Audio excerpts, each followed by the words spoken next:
Cinésique Radio, interview BO par Benoît Bazerico. Bienvenue à l'écoute des podcasts de Cinésique Radio, à l'écoute sur cinésique.fr et toutes les plateformes de podcasts. N'hésitez pas à laisser vos notes et commentaires et à nous écrire via Cinésique sur Facebook ou Twitter. Est-ce que vous diriez que vous êtes ce qu'on appelle une fille facile ?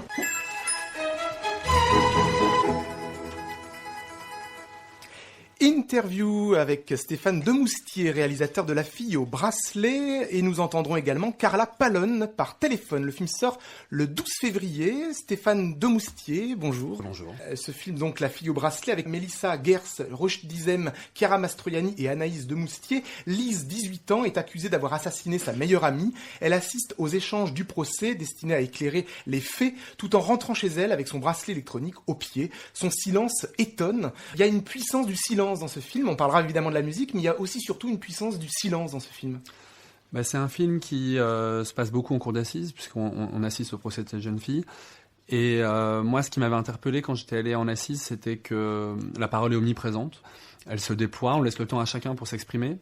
Mais on entend aussi énormément les silences, par contraste. Et effectivement, là, le film, c'est le portrait d'une jeune fille de 17-18 ans. C'est un âge où on échappe beaucoup. C'est un âge où on a besoin de se rendre inaccessible aussi, et le silence, ça peut être une manière d'y parvenir. Donc c'est un personnage qui parle peu, il n'empêche que le silence, il est habité, il est dynamique, et donc il doit créer du mystère. Et donc le film, au départ, est-ce que vous imaginiez qu'une musique allait apparaître, ou alors il fallait que le film, comme très souvent, fonctionne seul ? Chacun a ses portes d'entrée. Le cinéma est un art impur, donc tout le monde peut s'autoriser un jour à faire du cinéma à condition d'avoir une porte d'entrée. Moi, je suis à l'aise dans l'écriture, je suis à l'aise avec les acteurs, mais j'ai une très mauvaise oreille et je ne pense pas musicalement.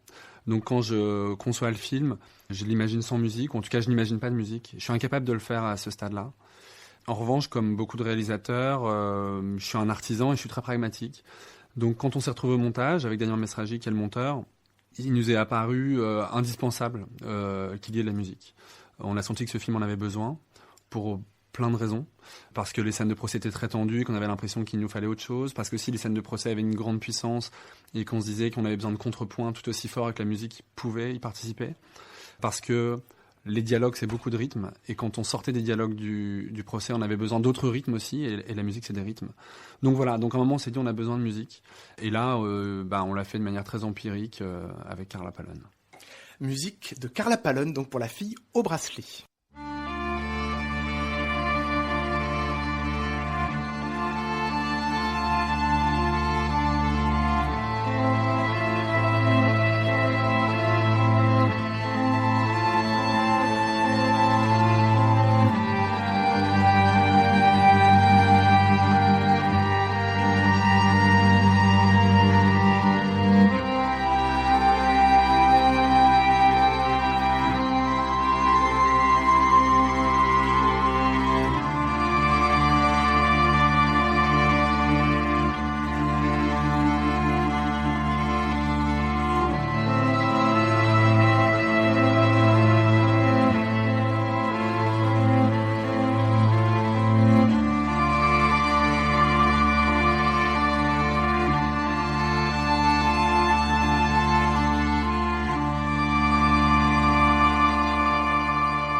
De Carla Pallone pour La fille au bracelet. Alors on va entendre dans un instant Carla Pallone. On parlait de cette nécessité de la musique, à quel moment elle a été envisagée. Est-ce que justement la musique, vous saviez qu'une musique allait être présente au moment où vous avez défini son rôle ? Est-ce que son rôle n'est pas finalement d'être parallèle au silence de cette jeune fille, d'être un peu la musique dans la tête de cette jeune fille ? Ouais, vous avez raison. On s'est dit que cette musique, c'était un des accès qu'on avait à l'intériorité de cette jeune fille. Et donc, les moments de latence qu'il peut y avoir, les moments entre les scènes de tribunal notamment, ce sont souvent des moments où elle est seule, où elle est toujours... on la voit toujours dans le regard de son père, mais son père conduit ou son père fait autre chose, et elle est relativement seule. Et là, on se disait que la musique pouvait nous raconter un état intérieur qu'elle avait. L'autre chose que je voulais, moi, c'était que la musique soit jamais illustrative et qu'elle soit complètement assumée. Donc j'avais dit à Carla, il faut que ce soit une musique qui ait du caractère. D'ailleurs, c'est un personnage qui a beaucoup de caractère.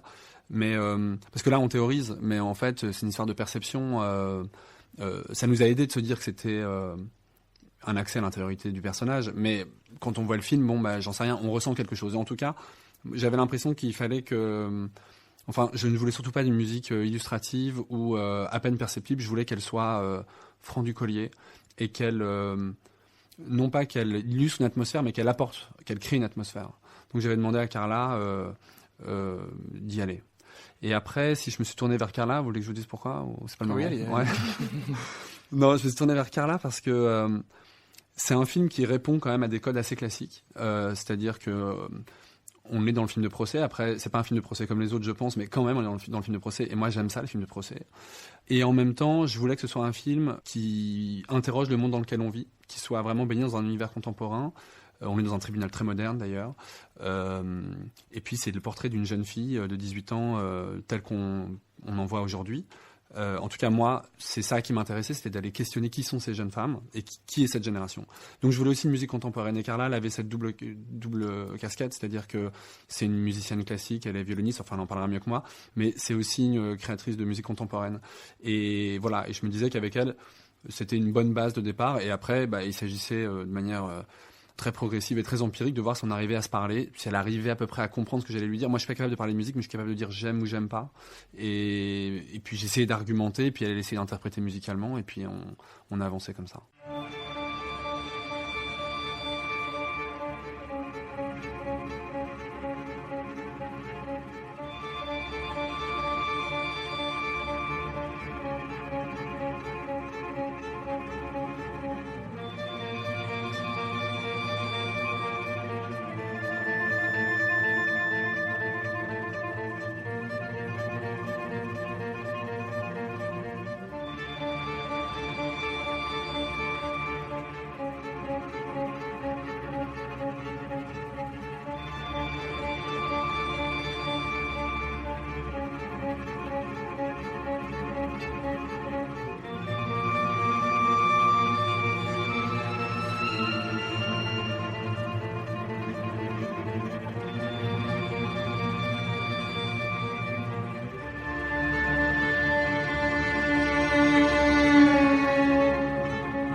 Musique à l'instant de La fille au bracelet de Stéphane Demoustier, notre invité, et musique donc de Carla Pallone qui est avec nous au téléphone. On l'a fait parce qu'on avait envie tous les deux, c'est tout.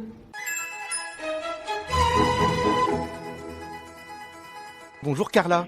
Bonjour. Alors ça va bah oui, très bien. Alors merci d'être là. Alors Stéphane parlait de cette collaboration, de comment il a à un moment donné imaginé une musique pour ce film. Et Carla, la musique de film, est-ce nouveau pour vous ou vous aviez déjà pratiqué cet exercice? J'avais déjà pratiqué, mais sur des passages plus courts ou sur des adaptations. En fait, en documentaire, mais c'est vraiment la première fois qu'on bosse sur un long métrage et qu'on bosse autant. Alors vous êtes violoniste, vous avez donc joué du violon dans plusieurs groupes, notamment le groupe Mansfield TYA, également un trio Vacarme avec un violoncelliste que je connais bien, Gaspard Klaus, car il est lui-même compositeur de musique de film. Quel a été votre premier contact avec ce film? Avec Stéphane, tu me reprends si je me trompe. Hein, ouais, bien sûr. Le luxe, c'était déjà, le premier montage que j'ai vu, il faisait 3 heures. Donc, on a vraiment eu le temps de faire des allers-retours pour définir définir à la fois les endroits et les ambiances, avoir le temps de faire des propositions à Stéphane et puis de se dire voilà, on va plutôt par là ou plutôt par là. Et la liberté que j'ai appréciée, moi, c'était de pouvoir proposer des choses sur des passages que t'avais pas forcément nommés, Stéphane, et qu'on a ensuite développé, quoi. Enfin, comme là, le passage sur Lise, qui finalement a donné le thème du film, quoi. Vous aviez en fait une certaine carte blanche sur l'emplacement finalement. Bah non, je dirais pas ça parce que tu m'avais donné des indications. On avait quand même un peu défini des passages, mais Stéphane a été vachement disponible pour aussi accueillir d'autres propositions, quoi. Quand on est réalisateur, on se réjouit toujours quand nos collaborateurs nous rendent plus intelligents que ce qu'on est. Donc moi, j'avais des intuitions avec Damien Mesragi. On se disait là ou là, il faudrait qu'il y ait de la musique. Mais si la compositrice a une idée et qu'elle nous fait une proposition et qu'on constate que cette idée est bonne, évidemment on va la garder. Donc moi j'avais dit à Carla, surtout ne te réfrène pas si tu penses que tel ou tel passage pourrait bénéficier d'une musique, on veut l'entendre. Et puis après c'est très empirique tout ça, c'est-à-dire que parfois, comme tu l'as dit Carla, tu as composé pour un passage auquel j'avais pas forcément pensé et puis on s'est dit tiens mais ce thème il m'intéresse et si on l'essayait à tel autre endroit. Et puis là Carla, pareil, elle rebondit là-dessus, elle améliore encore le truc, et puis on avance comme ça, pas à pas. Et la musique de film, je trouve ça toujours magique et mystérieux lorsque c'est une collaboration entre une personne qui est, comme Stéphane, quelqu'un de l'image et du récit, et la musique qui ne maîtrise pas forcément. Et de l'autre côté, donc Carla, qui pratique cet exercice pour une des premières fois. Comment justement l'entente, le langage commun a été défini ? Bah moi je trouve que justement c'est la magie et tout l'intérêt de travailler au cinéma parce que les images vraiment amènent à chercher des choses vers lesquelles j'irais pas forcément naturellement. Il y a vraiment un espèce d'échange, de dialogue qui se crée pour pouvoir chercher des nouvelles musiques. Ça ressemble pas du tout à ce que je peux faire dans mes groupes. Et j'ai l'impression que c'est comme un nouveau dialogue musical en fait presque. Et le point de vue de votre musique, je parlais avec Stéphane sur le fait que la musique pouvait être la musique du personnage, de cette jeune femme, dans sa tête. Est-ce que vous l'avez imaginé ainsi ? Bah, ça s'est vraiment précisé comme ça. Il y a cette idée du thème qui finalement est restée parce qu'il y a ce côté entêtant, le procès qui est vraiment omniprésent. Et je pense que c'est devenu assez évident en fait au fur et à mesure. Alors il y a le film de procès, beaucoup les dialogues, le silence, on l'évoquait, et j'ai l'impression que la musique prend en charge un aspect thriller. Ah, je sais pas. J'en sais rien, on se l'est jamais formulé comme ça, mais la musique en tout cas elle a quelque chose de très tendu. La musique, oui, elle participe à une tension, elle autorise pas de relâchement, je trouve. Donc en cela, on peut dire que elle nourrit le côté thriller. J'accepte, je prends. Mais ça vient de l'ostinato, quoi, les boucles de violon qui sont comme ça très oppressantes finalement. Il y a quelque chose presque carcéral finalement dans la musique, si je peux aller si loin. Je dirais pas que je l'ai pensé comme ça parce qu'il y avait cette question vraiment des passages déjà séparément, mais de trouver un juste équilibre dans l'ensemble. En fait, il y avait aussi tout un rythme à trouver pour à la fois ne pas non plus forcer le sentiment, mais oui, peut-être soutenir une émotion. Moi, je trouve il y a quand même une pudeur. Cette émotion, elle est latente, quoi. Oui, tout à fait, une pudeur, une sobriété qui est jusqu'au dans le jeu de l'actrice Mélissa Gers. Et donc dans votre musique, évidemment, que je trouve vraiment précieuse. Il y a cette sobriété dans votre musique. Il y a aussi le fait d'éviter le pathos, évidemment, qui n'est jamais présent. Ouais, ça j'espère. En tout cas, il y avait cette volonté de pas enfoncer le clou, quoi. Ouais, non, mais ça, on est d'accord. On voulait qu'il y ait ni hystérie, ni pathos, et je pense qu'on a évité ces écueils-là. Mais on voulait vraiment, moi, j'avais dit à Carla, et c'est ce qu'elle a fait, on voulait une musique qui a à la fois une intensité, c'est ça, une intensité, à l'image du personnage, et la musique, elle a ça. Et vous êtes violoniste, comme je le disais, Carla. Pour écrire cette partition, vous êtes passé vraiment par le jeu du violon ? Ouais, bah c'est là que je remercie Stéphane parce qu'on avait cherché plusieurs timbres et que par l'intermédiaire du violon, il y a toujours quand même un petit peu ce danger de rentrer dans quelque chose qui soit trop mélancolique ou trop nostalgique. Pour moi, c'était vraiment un défi de réussir par l'intermédiaire du violon et des cordes qui qui est quand même mon instrument de prédilection, de trouver cette matière sonore ensemble. Alors, en ce moment, il y a une Islandaise, Hildur Guðnadóttir, qui cartonne, qui est non seulement une rare femme à Hollywood à faire des blockbusters, et à la fois vient du violon et du violoncelle. J'ai l'impression comme ça qu'il y a une porte d'entrée dans la musique de film par le timbre de cet instrument, peut-être qui est très cinégénique quelque part. J'espère qu'il y a une porte d'entrée pour les femmes, au moins. Voilà, c'est déjà ça. Ouais, c'est ça. Moi, après, j'y connaissais rien en musique, mais c'est vrai que on a plein d'idées reçues quand on est profane sur le violon. Et là, le fait de pouvoir faire une musique aussi intense et avec autant de caractère, alors qu'on est avec un violon, le fait avec Carla, parce que je l'ai vu aussi un petit peu à l'œuvre, elle m'a montré toutes les ressources qu'il pouvait y avoir au violon. Je pense que pour des initiés, c'est des évidences, mais moi je l'ignorais. Donc il y a des techniques, etc., qui permettent aussi de parfois changer les tonalités attendues et puis voilà, et s'éloigner du cliché de sortir les violons et de ce qu'on associe à ça. Est-ce qu'il y avait une interaction entre le montage et la musique ? Vous vous êtes adapté à un montage, un rythme préétabli, ou alors il y avait des allers-retours ? Il y a eu plein d'allers-retours. Moi, je trouve, c'est ce que je disais, que vraiment le premier montage que j'ai vu, c'était 3 heures. Et le film maintenant, c'est quoi ? C'est 1h30 ? Ouais. J'ai l'impression qu'on a pu travailler en crabe, quoi. Non, il y a eu plein d'allers-retours et c'est vrai que c'est souvent Carla qui suivait le rythme du montage. Mais il est arrivé aussi que avec ces musiques, on se disait tiens, il faudrait étirer telle ou telle séquence. Donc après les enregistrements de la musique, par exemple, on a retouché évidemment le montage pour qu'il y ait une adéquation totale. Est-ce que vous aviez des références vous-même, Carla ? Parce que je crois que Stéphane, vous ne donniez pas forcément de références, mais vous-même, est-ce que votre cinéphilie ou votre connaissance de la musique de film, est-ce que vous pensiez à quelque chose de précis ou... Non, en général, je préfère pas me donner trop de références parce que des fois, ça empêche un peu. Ça définit une direction trop fort.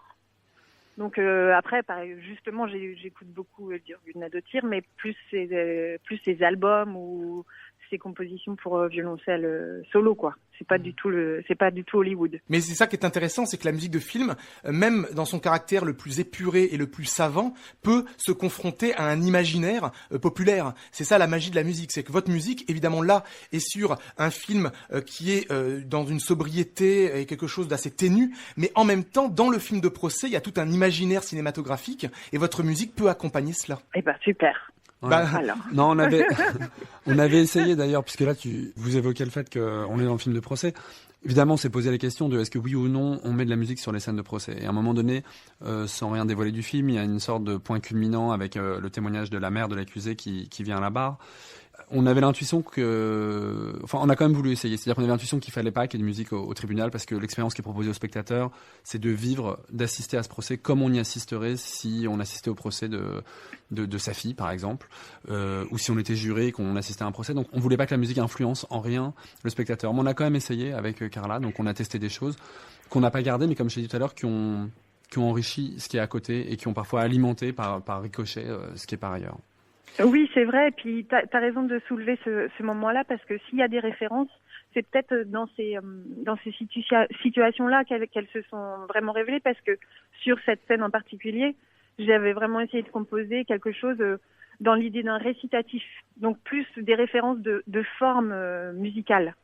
Dans l'idée de forme sonate, de récitatif, quelque chose qui accompagne une voix, un chant, comment l'intégrer au cinéma. Après, c'était très très riche d'essayer ça et c'était justement peut-être un peu trop par rapport au sentiment. Je pense que c'est pour ça aussi ça faisait partie de la recherche, quoi.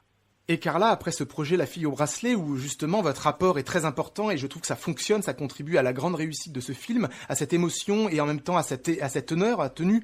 Est-ce que malgré tout, après, vous avez envie d'aller ailleurs dans le cinéma ? Ah si, moi j'ai adoré. Après, je pense que tout est histoire de collaboration, mais je trouve ça vraiment très riche dans ce que tu disais de comment ça amène vers d'autres musiques, comment ça permet de chercher des nouvelles formes, des nouveaux sons. Donc avec plaisir. Et donc hâte d'entendre de nouvelles musiques dans d'autres films et en tout cas La fille au bracelet le 12 février. Merci Carla. Merci beaucoup. Salut Carla. Et salut. Merci Stéphane, peut-être un dernier mot. Moi je m'y connais pas beaucoup en musique mais je m'y connais beaucoup en sport. Et Arsène Wenger qui était un très grand entraîneur disait à ses joueurs faut que vous travailliez vos points forts. Donc un joueur très rapide, il lui faisait travailler que la vitesse, un joueur très technique, il lui faisait travailler la technique. Donc voilà, je pense qu'il faut savoir d'où on vient et qui on est et construire autour de ça. Donc je sais pas si Carla elle fera des musiques symphoniques, etc. À la rigueur, je lui souhaite, mais je sais que le cœur de ce qu'elle est, il est lié au violon. Au violon.